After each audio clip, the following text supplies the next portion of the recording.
Welcome everyone, I am doctor Nisha Singh. आज की अपनी इस वीडियो में मैं एक जनरल लॉ को डिस्कस करूंगी, that is Lambert Beer's law. ये लॉ बेसिकली स्पेक्ट्रोस्कोपी की एब्जॉर्प्शन स्पेक्ट्रोस्कोपी का लॉ है।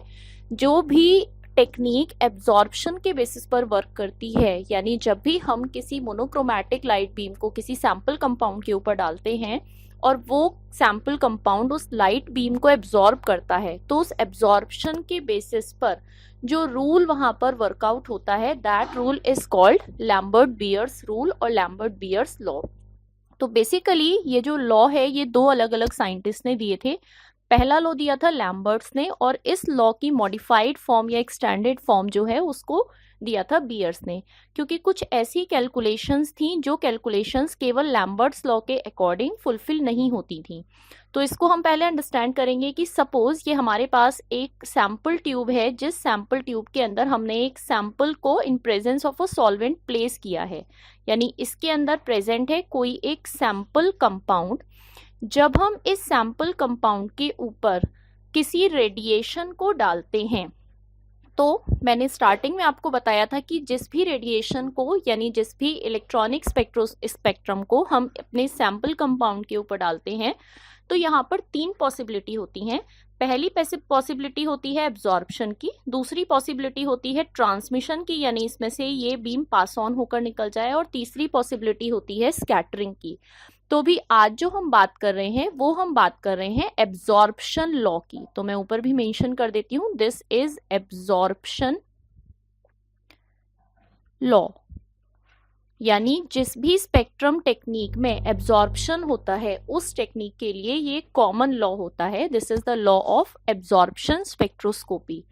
तो जब ये सैंपल कंपाउंड इस लाइट बीम को एब्जॉर्ब करता है, एब्जॉर्ब करने के बाद कुछ लाइट बीम इसमें से पास ऑन होकर निकल जाती है। तो दैट मीन्स कुछ लाइट जो इसके ऊपर पड़ी उसको हम कहते हैं इंटेंसिटी, यानी उस लाइट बीम की जो इंटेंसिटी होगी उसको हम कहते हैं I naught, that is intensity of incident light. जो लाइट बीम इसमें से पास ऑन हुई उसको हम कहते हैं इंटेंसिटी ऑफ ट्रांसमिटेड लाइट। अगर इन दोनों इंटेंसिटीज में कुछ चेंज आता है तो दैट मीन्स हमारा जो सैंपल कंपाउंड है उस सैंपल कंपाउंड ने कहीं ना कुछ एब्जॉर्प्शन किया है। एब्जॉर्प्शन होने पर अगर लाइट बीम की इंटेंसिटी चेंज हुई तो उस इंटेंसिटी को हमने कंसिडर किया इंटेंसिटी ऑफ ट्रांसमिटेड लाइट की फॉर्म में। तो लैम्बर्ट जो साइंटिस्ट थे, इन्होंने ये बताया था कि ये जो चेंज इन इंटेंसिटी होता है, यानी ट्रांसमिटेड लाइट की इंटेंसिटी में जो भी चेंज आ रहा है वो चेंज कुछ फैक्टर्स पर बेस्ड होता है। उनमें से पहला फैक्टर इन्होंने कहा intensity of incident light. This is the first factor, कि इस लाइट की इंटेंसिटी में जो चेंज आया वो इंटेंसिटी ऑफ इंसिडेंट लाइट पर डिपेंड करता है। दूसरा फैक्टर इन्होंने बताया कि जो थिकनेस ऑफ द सॉल्यूशन है, यानी जिस सॉल्यूशन में से हमारी लाइट बीम पास ऑन हो रही है उसकी थिकनेस को इन्होंने कहा factor number 2, that is the second factor. तो that means according to Lambert's law जो चेंज इन इंटेंसिटी हुआ लाइट बीम में वो दो चीजों पर डिपेंड कर रहा है। पहला फैक्टर तो है इंटेंसिटी ऑफ इंसिडेंट लाइट, और दूसरा फैक्टर होता है जो भी हमारे ट्यूब की या सैंपल की थिकनेस होती है। उस थिकनेस को हम ऐसे काउंट करें, अगर हम लाइट को इस डायरेक्शन से डाल रहे हैं तो हम लेंथ की फॉर्म में इसको काउंट करते हैं, यानी कि वो डिस्टेंस जिस डिस्टेंस में से हमारी जो रेडिएशन है वो पास हुई है। तो that is the Lambert's law. लेकिन इसका जो एक्सटेंशन आया बियर्स लॉ की फॉर्म में, उन्होंने इसमें एक तीसरा फैक्टर भी ऐड ऑन किया जो कि होती है कंसंट्रेशन। तो इस कंसंट्रेशन की तरफ पहले लैम्बर्ट्स लॉ के स्टेटमेंट को समझ लें, उसके बाद बढ़ेंगे। तो this is the statement of Lambert's law, that when a beam of monochromatic light, that is monochromatic light को हम क्या कहते हैं, light of single colour wavelength. तो यहां पर मेंशन कर सकते हैं इसको हम light of single colour wavelength. जब हम ऐसी लाइट बीम को किसी सॉल्यूशन में से पास ऑन करते हैं तो the decrease in intensity of light, यानी जो ट्रांसमिटेड लाइट की इंटेंसिटी में डिफरेंस आया, that difference is based on two factors. कौन कौन से फैक्टर्स हैं? पहला है थिकनेस ऑफ द सॉल्यूशन और दूसरा है इंटेंसिटी ऑफ इंसिडेंट लाइट। तो ये जितना भी चेंज इन इंटेंसिटी आया ये दो फैक्टर्स पर डिपेंड करता है। पहला factor thickness of the solution और दूसरा इंसिडेंट लाइट की इंटेंसिटी। इसमें कहीं पर भी कंसंट्रेशन का कोई रोल नहीं था अकॉर्डिंग टू लैम्बर्ट्स लॉ। तो अगर हम इस लैम्बर्ट्स लॉ के स्टेटमेंट को मैथमेटिकल टर्म की फॉर्म में कन्वर्ट करें तो हम लिख सकते हैं I T is equal to I naught e raise to the power minus k x. इसको मैंने लिख दिया इक्वेशन नंबर 1। अब इसमें क्या क्या चीजें हैं, इसमें हम आई टी कह रहे हैं, I T is intensity of transmitted light, intensity of transmitted light। I not हम कह रहे हैं intensity of incident light, intensity of incident light। इसके बाद हमारे पास x क्या है, x is the thickness और length of the solution, x is the thickness और length यानी वो डिस्टेंस जिस डिस्टेंस में हमारी लाइट बीम पास ऑन हो रही है, थिकनेस और length of the solution. Next term हमारे पास है small k, that is the absorption coefficient, absorption coefficient. और इसके बाद हमारी अगली टर्म आती है दैट इज स्मॉल ई। तो स्मॉल ई हमारे पास क्या होता है, एक्सपोनेंशियल, दैट इज एक्सपोनेंशियल।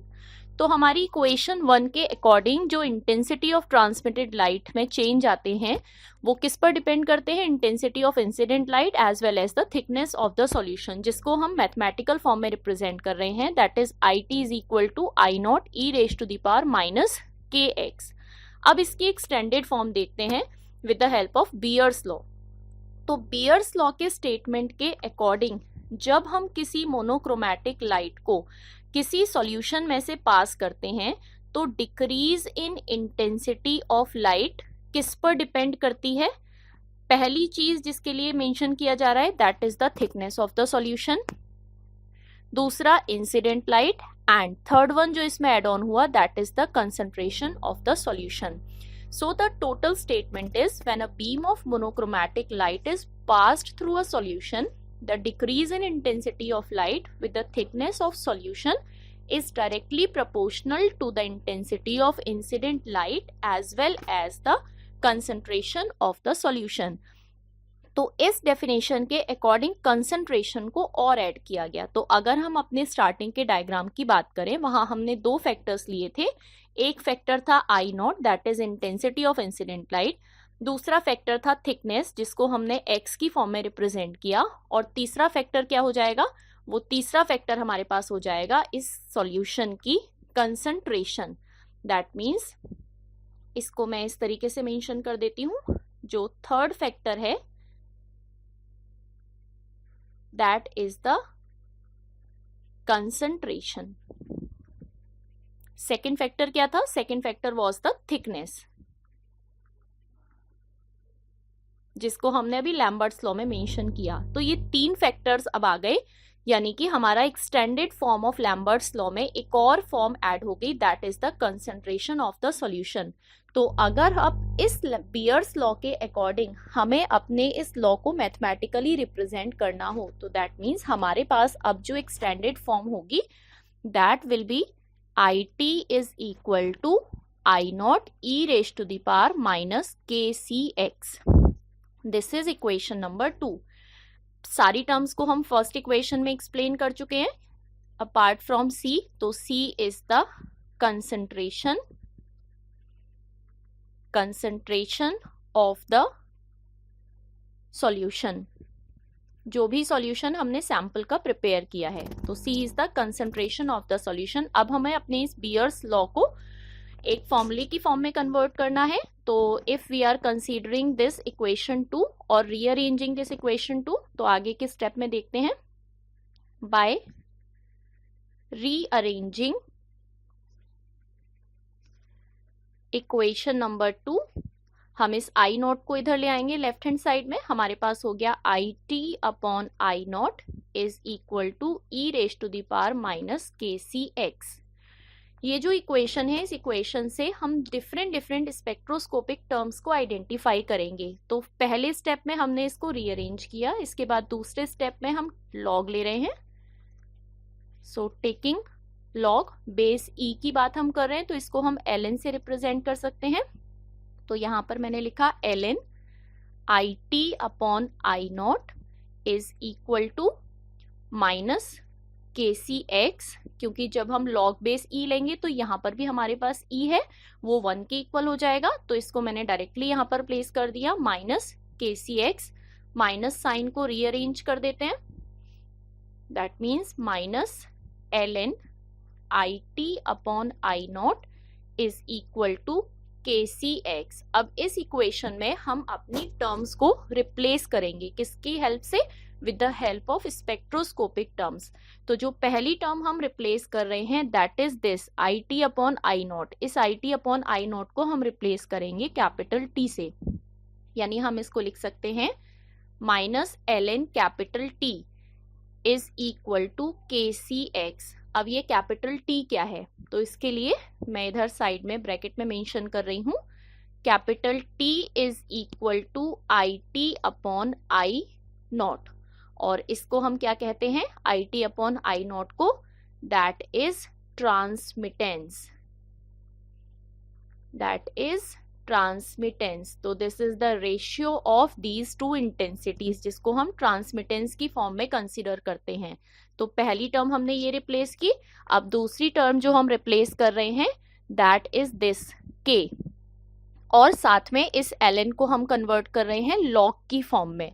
तो अगर इस लॉग बेस E को लॉग बेस 10 की फॉर्म में कन्वर्ट करना हो तो हम इसको क्या लिखेंगे?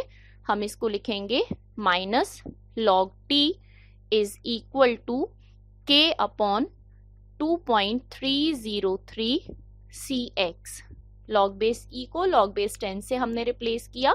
अब ये जो पूरी टर्म आई दैट इज K अपॉन 2.303, इसको हम रिप्लेस करेंगे अपनी दूसरी और स्पेक्ट्रोस्कोपिक टर्म की हेल्प से, that is minus log T is equal to small a CX।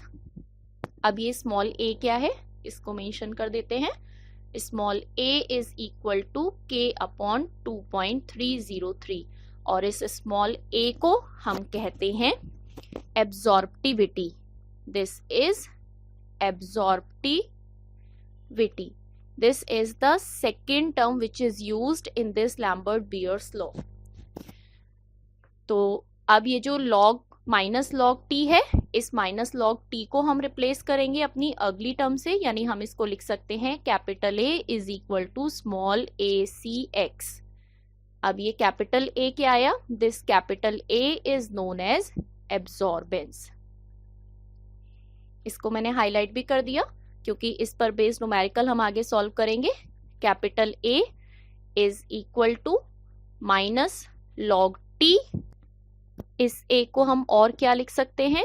A is log of reciprocal of T, A is log of reciprocal of T, और ये जो A है ये होता क्या है?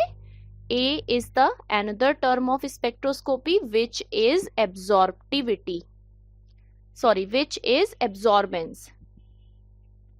Absorptivity is small a. तो ये हमारा एक मैथमेटिकल फॉर्मूला निकल कर आया जिसमें हम कैपिटल A की कैलकुलेशन कर सकते हैं with the help of small a CX।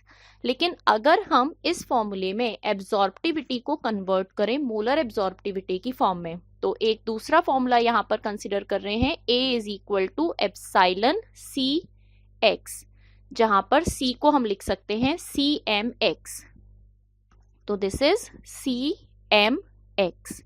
ये हमारा दूसरा फॉर्मूला है जिस फॉर्मूले की हेल्प से हम एब्जॉर्बेंस वैल्यू को कैलकुलेट कर सकते हैं। अब इसमें एप्सिलॉन क्या है इसको मेंशन कर देते हैं और CM क्या है उसको मेंशन कर देते हैं, where epsilon is molar absorptivity, molar absorptivity. ये वैल्यू हमें क्वेश्चन में दी होगी कि एब्जॉर्प्टिविटी हमारी सिंपल स्मॉल a की फॉर्म में है या फिर एप्सिलॉन की फॉर्म में है, और CM क्या है? CM is the molar concentration, molar concentration, अगर हमें CM की वैल्यू कैलकुलेट करनी होगी तो ये जो CM मोलर कंसंट्रेशन है that is equal to concentration, जिसको हमने स्मॉल c से रिप्रेजेंट किया है, डिवाइडेड बाय मॉलिक्यूलर वेट। ये वैल्यू हमें क्वेश्चन में गिवन होगी कि क्या कंसंट्रेशन है, क्या उसका मॉलिक्यूलर वेट है, या दिए हुए सॉल्यूशन की क्या मोलर कंसंट्रेशन है। तो हम ये दो फॉर्मूले यूज करते हैं अपने न्यूमेरिकल्स के सॉल्यूशन के लिए। तो जो इससे आगे की वीडियो होगी उसमें मैं न्यूमेरिकल्स के सॉल्यूशन की तरफ बढ़ूंगी, जो कि लैम्बर्ट बियर्स लॉ पर बेस्ड न्यूमेरिकल ट्रांसमिटेंस की फॉर्म में एग्जाम में पूछे जाते हैं। तो अभी इसको सम अप कर देती हूँ। आपने पढ़ा Lambert Beer's law. Lambert's law के अकॉर्डिंग जब हम किसी मोनोक्रोमैटिक लाइट को पास ऑन करते हैं तो लाइट की इंटेंसिटी में चेंज होता है। वो जो चेंज है वो दो फैक्टर्स पर डिपेंड करता है। पहला फैक्टर हमारे पास था इंटेंसिटी ऑफ इंसिडेंट लाइट, और दूसरा थिकनेस ऑफ द सॉल्यूशन पर। लेकिन इस लॉ को एक्सटेंड किया बियर्स ने, उन्होंने इसमें एक और थर्ड टर्म को ऐड किया, that is the concentration of the solution. तो उस कंसंट्रेशन ऑफ सॉल्यूशन के बेसिस पर जब हम इसको मैथमेटिकली डिराइव करेंगे तो हमारे पास कुछ स्पेक्ट्रोस्कोपिक टर्म्स निकल कर आएंगी, जैसे कि capital T that is transmittance, जैसे कि small a that is absorptivity, जैसे कि capital A that is absorbance. So with the help of this Lambert-Beers law, we can calculate the absorbance, absorptivity, concentration, or we can say thickness of the solution. That concentration, if converted into molar concentration and absorptivity converted into molar absorptivity, then we will use the second one, A is equal to epsilon CMX. Concentration को molar concentration में convert करने के लिए हमारे पास जो भी concentration होगी उसको हम डिवाइड करेंगे मॉलिक्यूलर वेट की साथ में, तो हमें मिलेगी मोलर कंसंट्रेशन। इस मोलर कंसंट्रेशन को हम प्लेस करेंगे अपने सेकेंड फॉर्मूले में, जिसकी हेल्प से हम एब्जॉर्बेंस वैल्यू कैलकुलेट कर सकते हैं। सो आज की इस वीडियो में इतना ही। आगे की वीडियोस में लैम्बर्ट बियर्स लॉ के न्यूमेरिकल्स को हम डिस्कस करेंगे। If there is any doubt, any query or any suggestion, you can write down in comment box. Thank you so much.